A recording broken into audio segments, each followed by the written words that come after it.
Think about somebody you don't like. Maybe it's more than just one person. Maybe it's different people. It could be a politician or a public figure, a Hollywood celebrity, professional athlete, those types of people that you've never probably met, but you could still recognize them by their voice. And every time you see their face on your screen, you really get irritated. And the very things that they say just grate your nerves. You just don't like them. You don't like the things that they say. You don't like the things that they do. You don't like their values, their morals, or the lack thereof. You just can't stand them. Can you imagine meeting them in person and visiting with them, having a friendly conversation, eating with them, being with them? Probably not, but what are the chances that you would with those types of people? But you still don't like them. Now, it's more likely that you will spend your time with people closer to you that still get on your nerves. Maybe it's somebody at your work. Could be somebody, your coworker. Or a lot more common is you really don't like your boss. There's always something wrong with your boss. Or the management. Or it could be the other way around. If you have to supervise people, you know that sometimes you don't like them either. Because of the things that they do that they're not supposed to be doing, or vice versa. They might be doing or not doing what they're supposed to be doing. But you kind of have to be around them.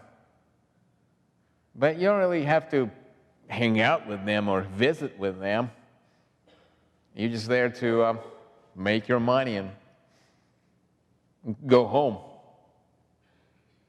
But sometimes people that you don't like, well, maybe not, hopefully they're not at your home, but they're closer to you than just co-workers. Could be your relatives.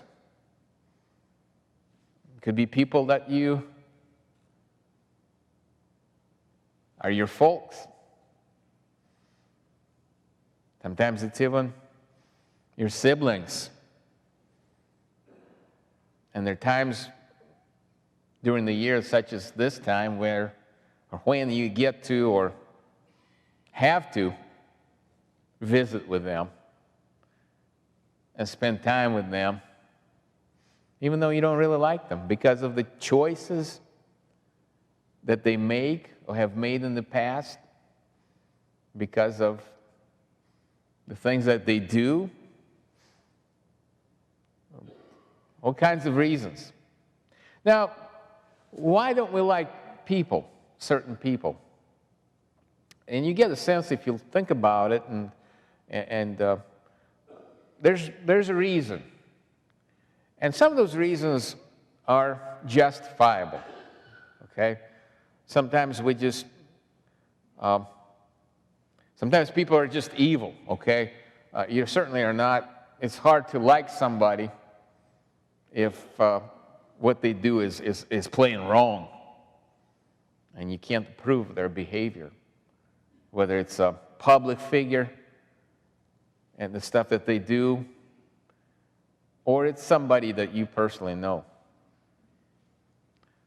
Sometimes it's maybe a little bit less justifiable.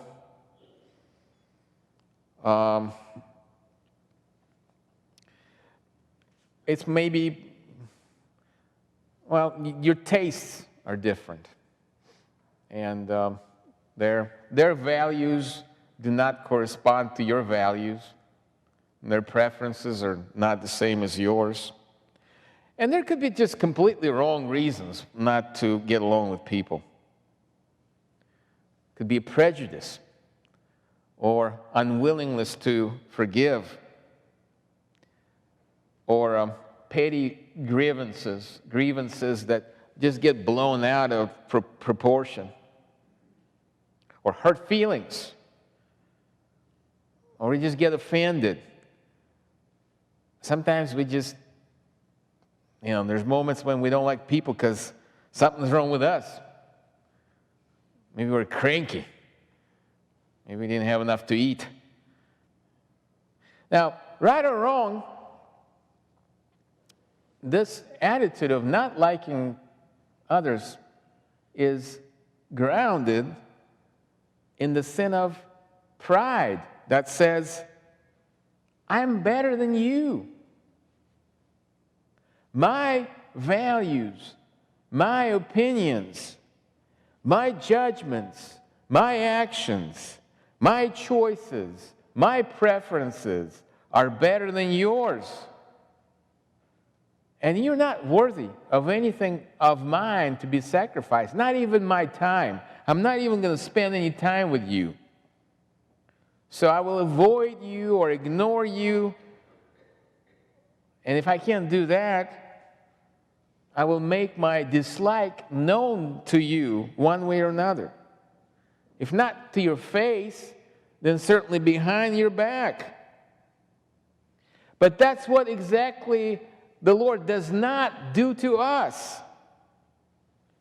He has every reason to dislike us, to dislike our opinions and our judgments and our actions and our attitudes and our choices, because all of them are tainted with sin.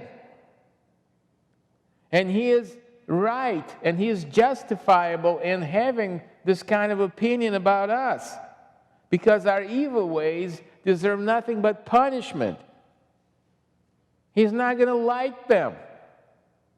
So He should avoid us and ignore us.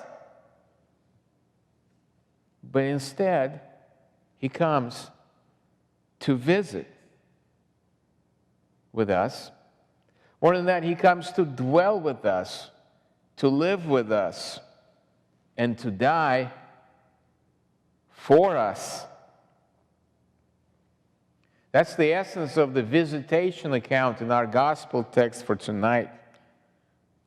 It's about the visit of Mary to Elizabeth, but it's more than that. It's about God visiting with us. Because He is not some distant deity looking down with judgment and kind of saying, look at those people. No, He comes down to visit us, to join with us, and to join us. Listen to Mary's words.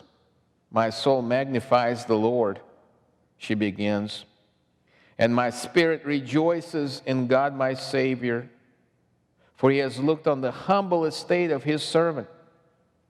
The Lord comes to the poor, to the insignificant, unknown, young, and female. This is as low as you can get back then. To do what? To accomplish the greatest thing of the whole history, designed for all the people, in all the times and all the places. For behold, from now on, all generations will call me blessed. For He who is mighty has done great things for me, and holy is His name. And His mercy is for those who fear Him from generation to generation. He has shown strength with His arm. He has scattered the proud in the thoughts of their hearts. He has brought down the mighty from their thrones and exalted those of humble estate. He has filled the hungry with good things, and the rich he is sent away empty. In the season of Advent, we remember the humbleness of our Savior, who came in the flesh to be born to Mary, to bring salvation through his suffering and death on the cross.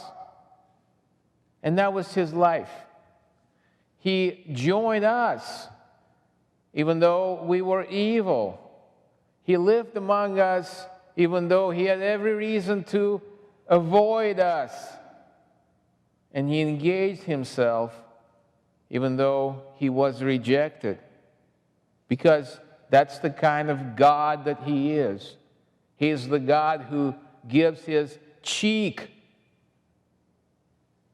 to the betraying lips of Judas.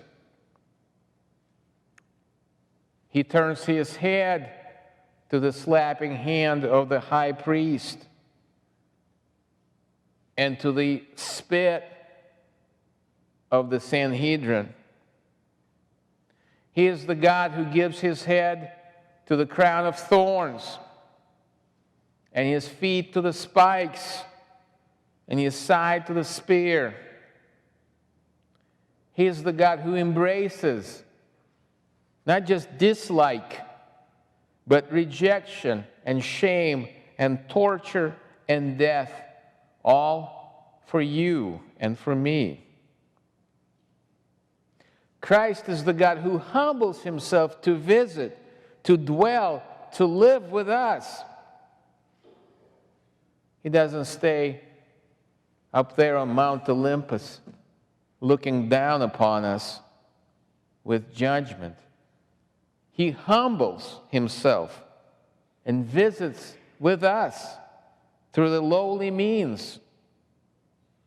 There's nothing mighty and high in the low elements of the baptism and the Lord's Supper to impress the world. Just the water, just the bread, just the wine. Yet to those who believe, they're a reminder of what Jesus does. He gets down on his knees to wash the disciples' feet.